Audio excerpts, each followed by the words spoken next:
Before we get into the video, could everyone please subscribe to my channel? Thank you so much. I used to believe I had the kind of marriage people envied. Daniel and I had been together for 6 years, married for 4. We had a decent home, good careers, and we rarely fought. He was kind, responsible, and loyal, or so I thought. But lately, something between us had shifted. He'd taken on a major role at work a few months back, and ever since then, it felt like I was living with a polite stranger. Dinners got colder, conversations got shorter, and intimacy had become something of the past. I tried to justify it. He was tired, overworked, stressed, but part of me started feeling invisible.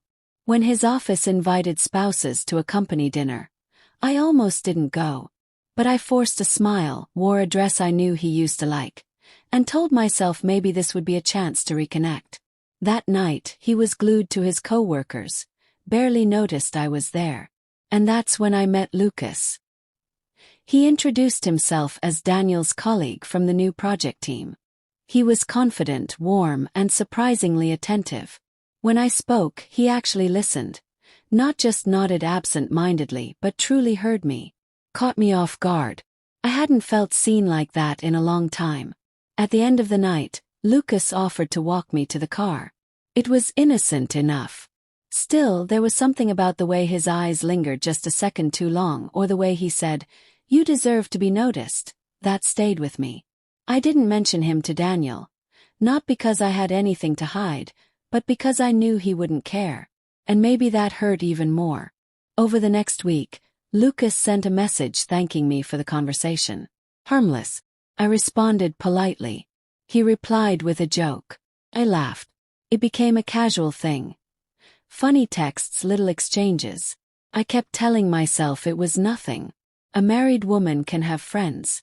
But late at night, when Daniel was working in his home office and I sat alone on the couch, those messages started feeling like tiny lifelines. They made me smile in a way I hadn't in months. I found myself thinking about what I'd wear to Daniel's office when I knew Lucas might be around. I wasn't acting on anything. I was just enjoying the attention. That's all it was. Or so I told myself. I wasn't flirting. I wasn't cheating. But deep down, I knew the line between friendship and something more wasn't as clear as I pretended. I had no intentions of doing anything wrong. Yet for the first time in years, someone looked at me like I was more than just a wife or a background character in someone else's busy life. And that feeling, it was intoxicating. I convinced myself I was in control. That nothing would come of it. That I was just filling an emotional void until Daniel noticed me again. But I had no idea how fast that crack in the foundation would turn into something irreversible. A few weeks later, I was leaving the grocery store when my car wouldn't start. It was raining and Daniel didn't pick up my call. I tried again. Voicemail. I considered a cab when Lucas messaged to check in. Purely coincidental timing. I told him the situation. Without hesitation, he offered me a ride. I hesitated for a moment, then agreed. When he arrived, I got in, silently reminding myself it was just a favor. On the drive, we talked more deeply than we ever had. He shared things about his past, his family, and regrets that surprised me. I found myself opening up too, about how I felt like I was fading inside my own life. He didn't judge. He just listened. He said things that made me feel understood in a way I hadn't felt in a long time. That drive changed something. Not in any obvious way, but I started craving that kind of connection again. From that night on, our messages became longer, more personal. He'd text in the morning, wishing me a good day. I'd respond without thinking twice. Slowly, our conversations turned into therapy sessions, full of validation, shared frustrations, and subtle admiration. I didn't realize how much I needed someone to ask how I was doing, someone who actually waited for an answer.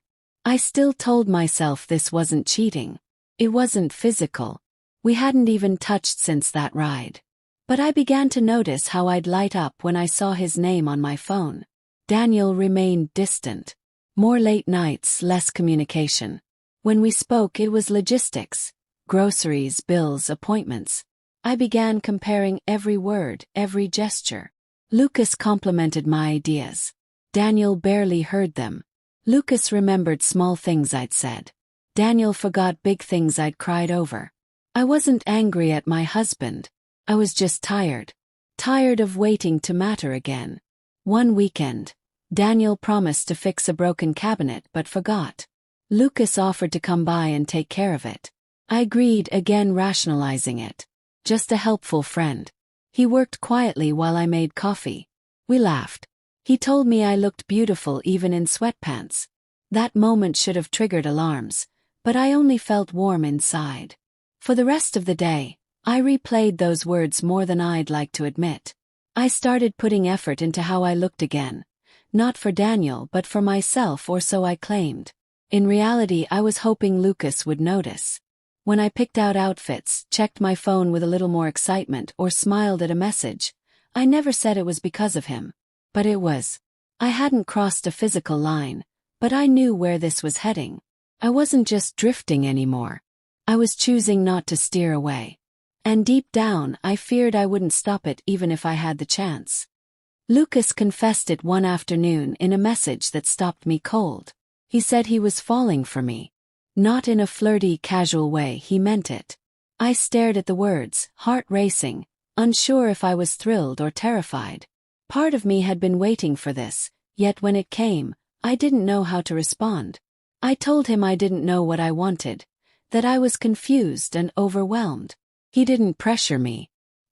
He just said he understood, but he couldn't keep pretending his feelings didn't exist. Days passed without much contact. I tried to focus on Daniel, hoping this emotional distance would snap me back to reality. But nothing changed.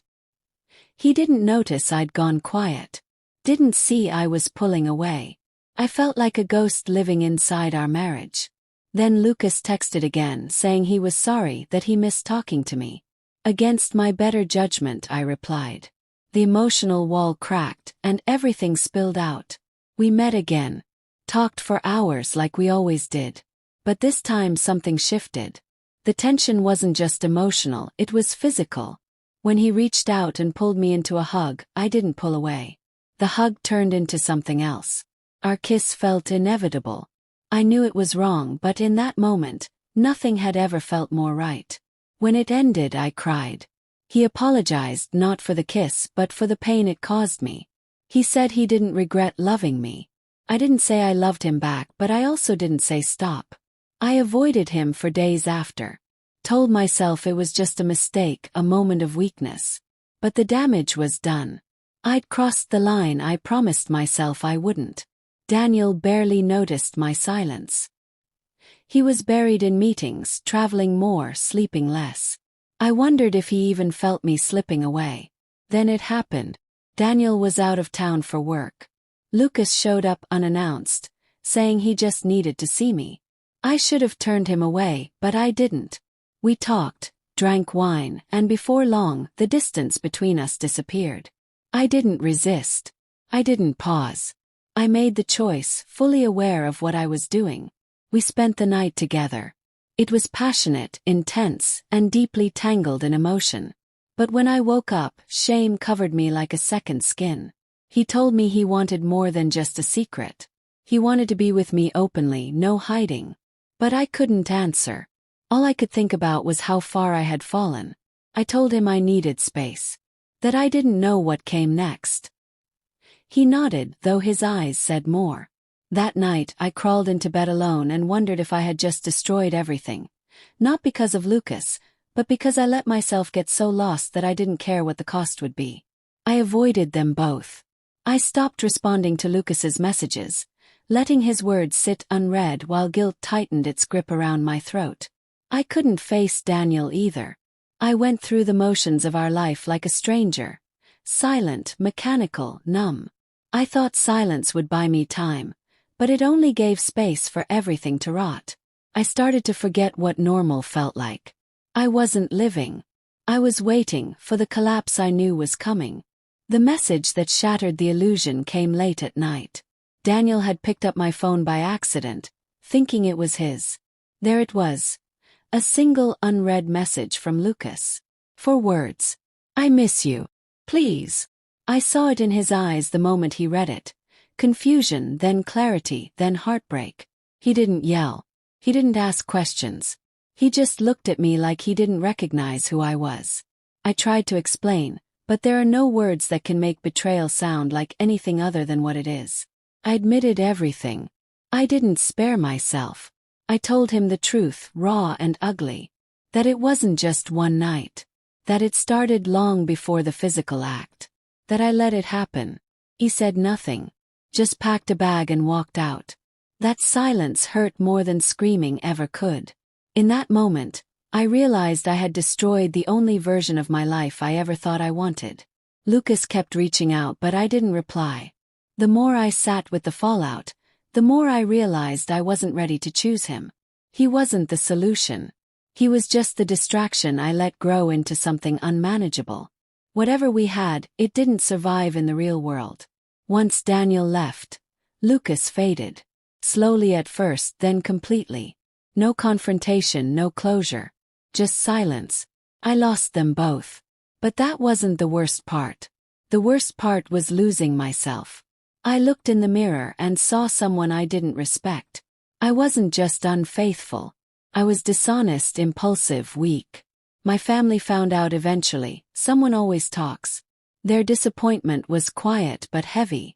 I became the cautionary tale no one says out loud but everyone remembers. I started therapy. Not for Daniel, not for Lucas, but for the broken parts of me I'd ignored too long. I unpacked the emptiness I'd tried to fill with attention and escape. I stopped trying to rewrite the past in my head. I sat with it, day after day, until the pain became a lesson instead of a punishment. Now I live alone. No calls from Lucas. No messages from Daniel. Just me and the consequences of my choices. I still don't know if Daniel will ever forgive me. I don't expect him to. All I know is that it wasn't just one mistake. It was 100 little choices I made to feel something again. And in the end I felt everything. Too late to take any of it back.